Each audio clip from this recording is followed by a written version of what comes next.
clock struck midnight and the heart of the United States government stopped beating. Washington, D.C., the city that never truly sleeps, suddenly found itself in an eerie silence. The lights were still on inside the Capitol, but the system that powers America's day-to-day life had just gone dark. The 2025 federal government shutdown wasn't just another budget dispute, it was a political earthquake. And as the hours turned into days, millions of Americans began to feel the shock waves in ways few had imagined.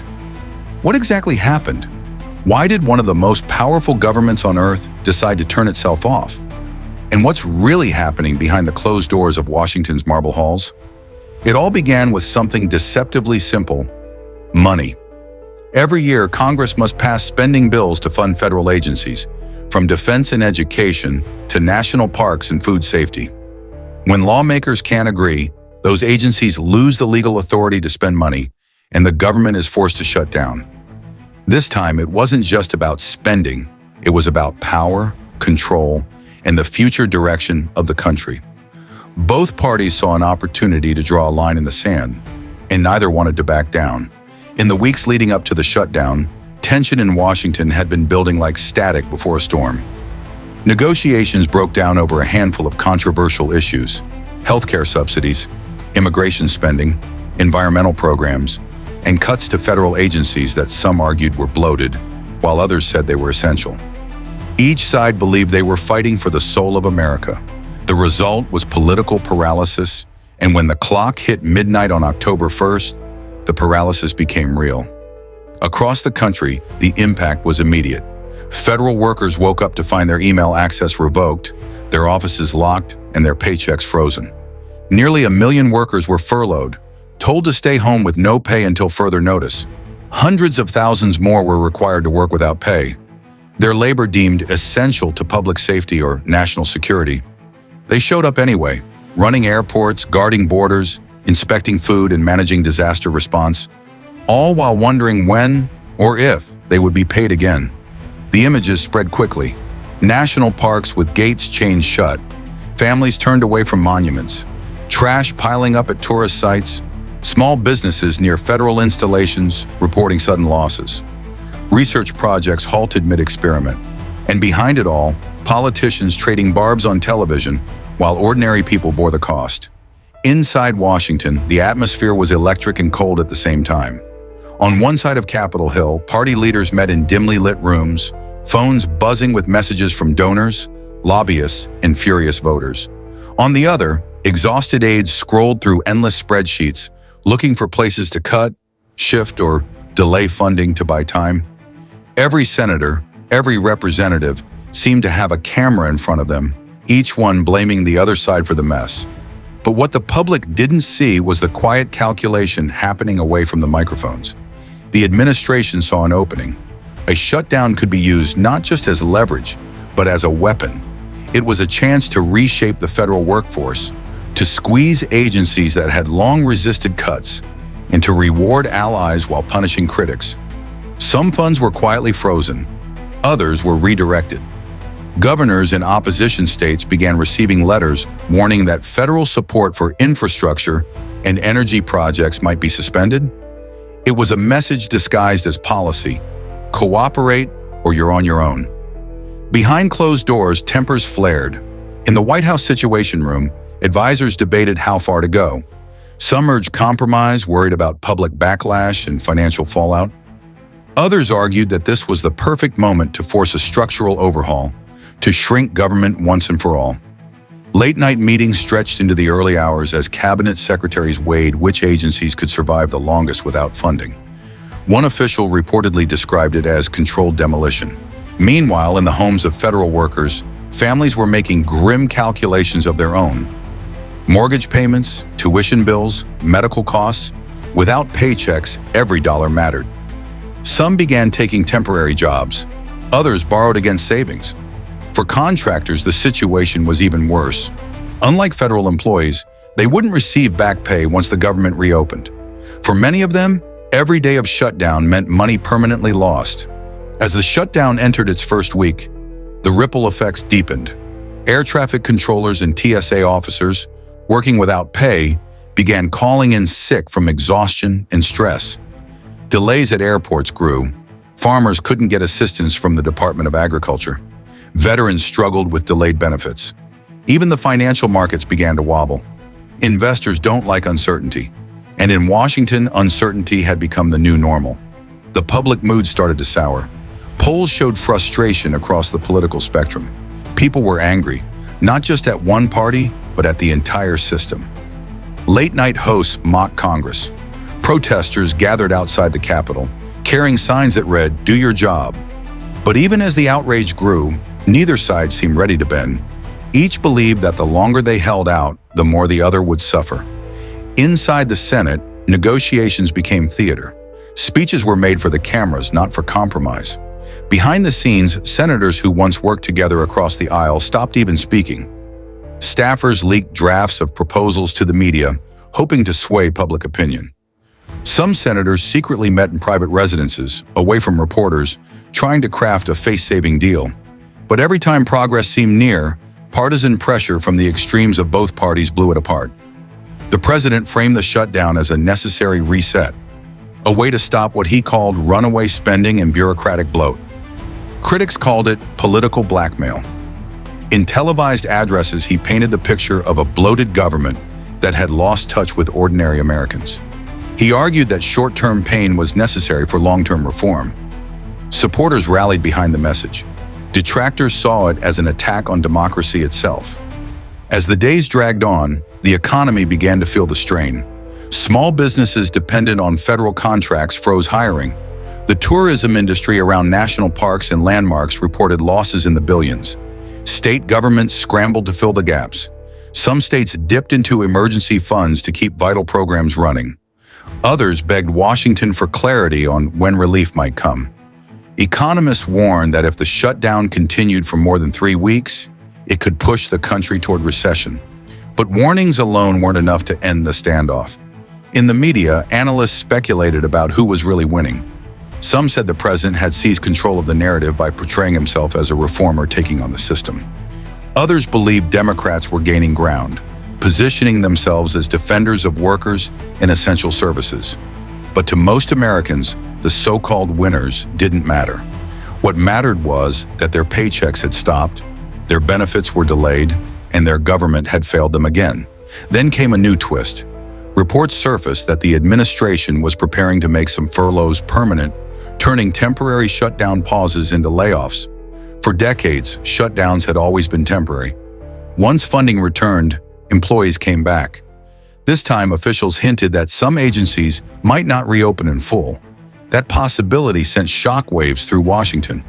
Was this shutdown actually a cover for something bigger? Was it a tool to restructure the federal government itself? In Washington, rumors move faster than facts. Some insiders claim that plans were circulating to eliminate entire offices within the Environmental Protection Agency, the Department of Education, and the Department of Energy.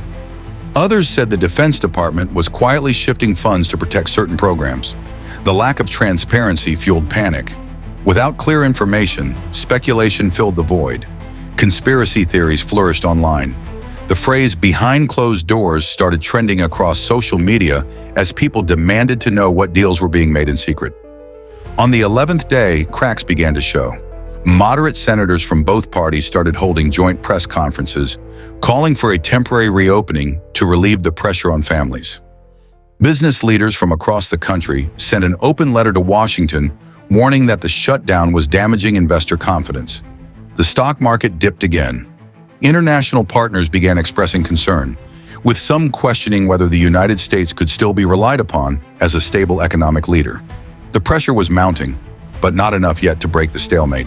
Inside the White House, aides began to argue more fiercely.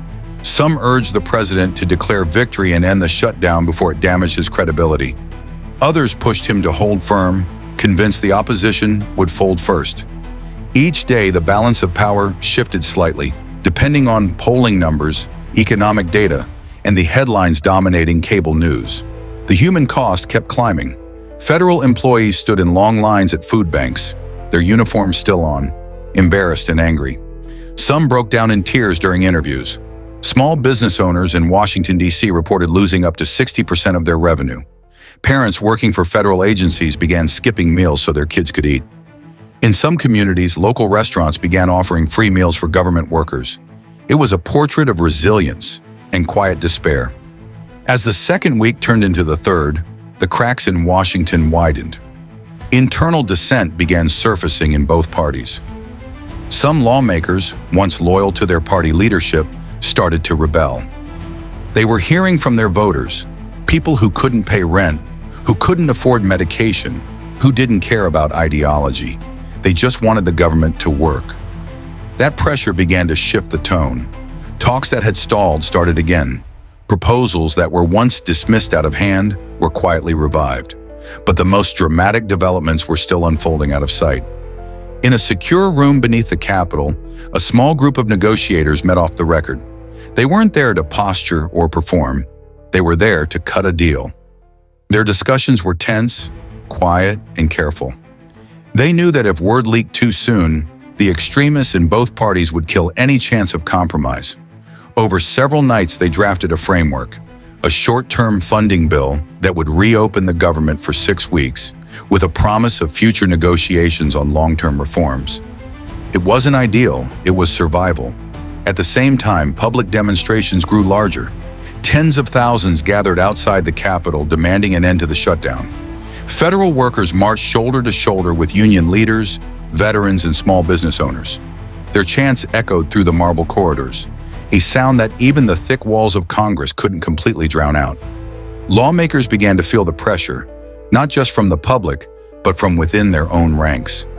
Finally, after weeks of gridlock, exhaustion began to outweigh stubbornness. Behind those closed doors, where tempers had once burned, fatigue set in. Late-night phone calls became less hostile, more desperate. The threat of mass layoffs forced several lawmakers to reconsider their positions. One by one, they started signaling a willingness to vote for a temporary reopening. The balance had shifted. The final deal came together in the early hours of a Sunday morning. There were no grand speeches, no applause, just quiet relief and a sense of unfinished business. The government would reopen, at least for now. Federal workers would receive back pay. Essential services would resume. But the underlying issues, the deep divisions, the mistrust, the political brinkmanship, remained unresolved. Everyone knew this wasn't the end. It was merely a pause. When the president signed the temporary funding bill, he called it a win for common sense. The opposition called it a forced retreat.